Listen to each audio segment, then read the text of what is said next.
Hello my dear friends, welcome back to channel JS commerce classes. इस video में हम discuss करने वाले हैं study the following case study, जो आपको 6 मार्क्स का इंपॉर्टेंट क्वेश्चन पूछा जाता है। तो ये chapter number 1 that is the principle of management के केस स्टडी हम लोग क्या करने वाले हैं, क्वेश्चन देखेंगे और उसके आंसर कैसे लिखना वो भी मैं आपको इस वीडियो में बताने वाला हूँ। पूरे टोटल 8 वीडियोस रहेंगे पूरा, बिकॉज आपके 8 चैप्टर्स है। ठीक है, जितने भी चैप्टर्स है सेपरेट मैंने वीडियो बनाया हूँ, ज़रूर देखना, आप लोगों के लिए एग्जाम में बहुत हेल्पफुल रहेगा। और कोशिश करो एकदम शॉर्ट में और जल्दी जल्दी आपका ये कवर कर सकूँ। तो चलो शुरुआत करते, ज़्यादा टाइम वेस्ट किए हुए। आपको ना एग्जाम में इस तरह से एक पैराग्राफ दिया रहेगा। सबसे पहले केस स्टडी को समझते, पैराग्राफ आपको पढ़ना है और उसी के बेस पे आपको कुछ क्वेश्चंस दिए रहेंगे और आंसर लिखना रहेगा। लेकिन ज़रूरी नहीं कि उसका आंसर आपको उसी में मिलेगा, तो आपको चैप्टर भी थोड़ा सा क्लियर होना चाहिए। चलो अभी हम लोग स्टार्ट करते, देखते क्या। Mister Harshad is a entrepreneur मतलब वो बिजनेसमैन है। Engage in production of a eco friendly, वो क्या बनाता है, इको फ्रेंडली यूटेंसिल मतलब बर्तन है। Both male in the female मतलब उसके पास में दोनों टाइप के आदमी और औरतें काम करती है फैक्ट्री में। All male employees are directly working in the machine, जो आदमी लोग तो ज़्यादा करके मशीन में ही काम करते हैं, इसके लिए मशीन में काम कर रहे हैं। Whereas female employees are working in the packaging, तो मोस्टली फीमेल लोग को मशीन से दूर रख के पैकेजिंग डिपार्टमेंट में डाल दिए इन्होंने। ठीक है, mister Sharad is a working as a finance मतलब एक ना आदमी वहाँ पे काम करता है जो फाइनेंस मैनेजर है। कौन है, फाइनेंस। वहीं पर अगर मिसेस नैना की बात करें तो वो एचआर मैनेजर है। कौन है, एचआर मैनेजर।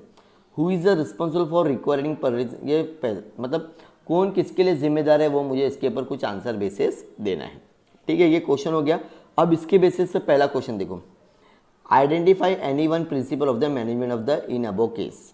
तो यहाँ पर आपको आंसर कैसे लिखना जा रहा है, देख लो पहले इधर देखो।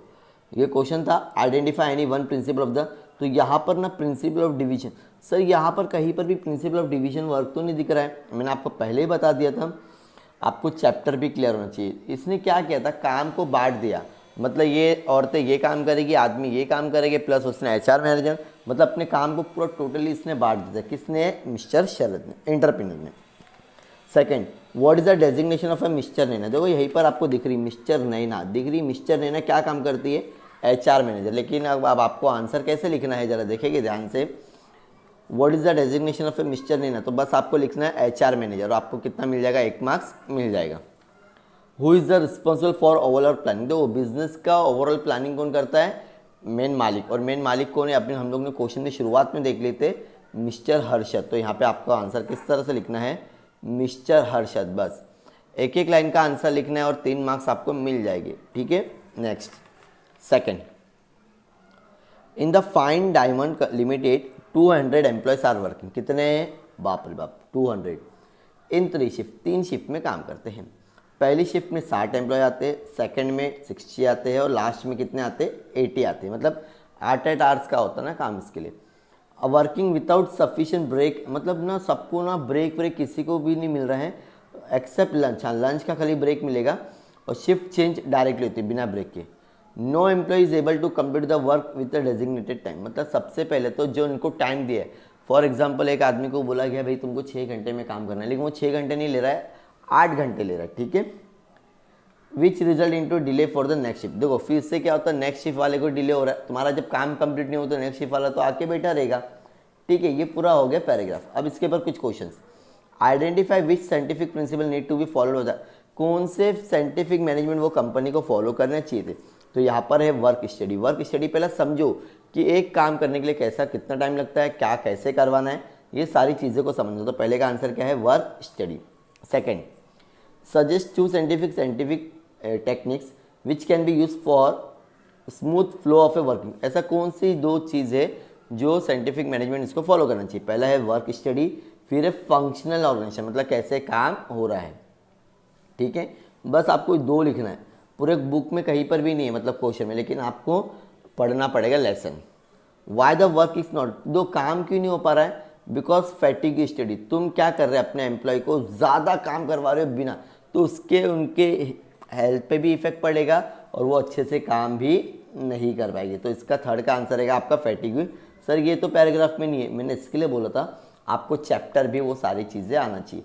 एटलीस्ट आप अपने टेक्स्ट बुक में जितने भी केस स्टडी से वो पढ़ लो, और मैं आप लोगों की सारे वीडियोस लेकर आ रहा, आपको कोई टेंशन वाली बात भी नहीं है। ठीक है, तो ये चैप्टर में आपके 2 थे, तो दोनों को मैंने क्या कर दिया, एक्सप्लेनेशन दे दिया हूँ। अब कोशिश करेंगे हम लोग सेकंड भी इसी वीडियो में कवर कर लेंगे। अब ये जो केस स्टडी है अब आपके ये chapter number second, that is the functions of management. एक वीडियो में हम लोग कवर करेंगे एटलीस्ट 2 चैप्टर्स के, क्या कवर करेंगे, केस स्टडी। सबसे पहला क्वेश्चन क्या लिखा है, mister Ram is emerging entrepreneur has a designate affair structure. Mister Ram एक कंपनी का क्या है, एंटरप्रेन्योर है। Organise by the taking into the consideration the required cess. अब उसको क्या क्या लगेगा, सबसे पहले जगह लगेगी, मनी लगेगा, मशीन लगेगी, वर्कफोर्स लगेगा, ये सारी चीज़ें लगेगी अगर उसको एक नया बिजनेस ओपन करना है। ही appointed by mister Shyam has, मतलब उसने क्या किया, मिस्टर श्याम को अपॉइंट किया एज ए मैनेजर, काय के लिए, manager. Mister Ram has assign, क्यों, राम ने किसको अजाइन किया, श्याम को, मैनेजर बनने के लिए। अब responsibility such as requirement, selection, training, development and determine remuneration of employee to mister Shyam. उसने क्या डिसाइड किया भाई कैसे पगार देना क्या। Mister Ram has also appointed the mister Shubham, ये तो होगी बात किसकी, श्याम की, कितनी पगार देना है, क्या काम करवाना है, ठीक है।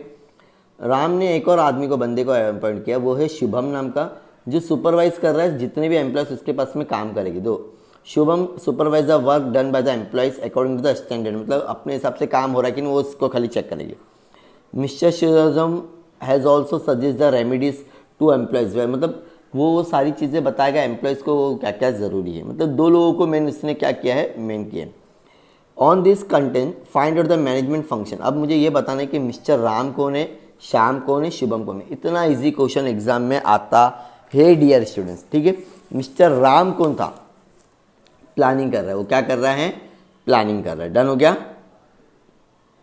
ठीक है। देन इसके बाद में श्याम कौन है, स्टाफिंग, वो आदमी लेके आ गया ना, शाम कौन था, वो उसको बताया कि हाँ भाई तुमको ऐसा ऐसा काम करना है। अब शुभम को ऑर्गेनाइजिंग कर दिया उसने, क्या कर दिया है, ऑर्गेनाइजिंग, मतलब वो सारी चीज़ों को जमा करेगा, अपने एम्प्लॉय लोगों के लिए लेके आएगा। तो शुभम कौन हो गया, ऑर्गेनाइजिंग हो गया, और शाम कौन हो गया, स्टाफिंग, मतलब इसको सही जगह क्लियरली वर्ड लिखा हुआ है, रिस्पॉन्सिबिलिटी, सिलेक्शन, तो ये सब किस में आता है, तुम्हारा स्टाफिंग में आता है, किस में आता है, स्टाफिंग में। और मिस्टर शुभम कौन रहेगा आप लोगों के, ऑर्गेनाइज, ठीक है। बहुत ईजी क्वेश्चन है। नेक्स्ट, एक लाइन का आंसर है डियर स्टूडेंट, सिर्फ 1 लाइन का आंसर। आगे, in XYZ company mister Lele, Mrs Lele, sorry mister Lele give a instruction to the employee. Lele ने एम्प्लॉय को ऑर्डर दिया, एम्प्लॉय वर्किंग अंडर हिम, इसके अंडर काम करते थे। Provide the guidance and the motivate them for the best, मतलब उन्होंने बहुत अच्छे से गाइडेंस करती थी और उनको मोटिवेट भी करती थी। On the other hand mister Syed takes effort to harmonise the work done by the employee. Different, मतलब वो काम जो हो गया ना वो सब चेक करते थे, कौन चेक करता था, सैयद।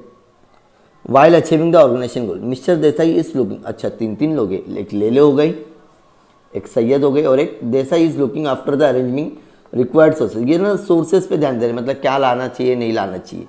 अब मुझे ये करना है, खाली बताना है कि वो सारी चीज़ें क्या है।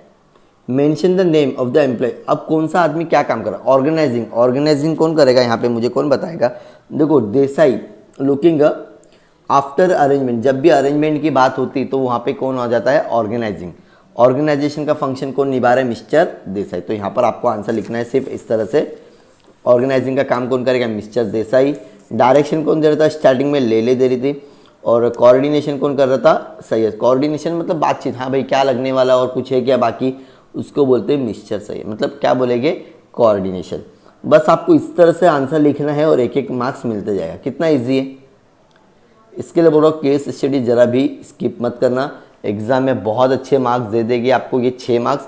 तो ये हम लोग ने इस वीडियो में कवर किए 2 चैप्टर, और आने वाले वीडियो में भी हम लोग और कवर करेंगे। ऐसे और भी वीडियोस के लिए प्लीज़ चैनल को सब्सक्राइब करो, अपने दोस्तों के साथ में शेयर करो।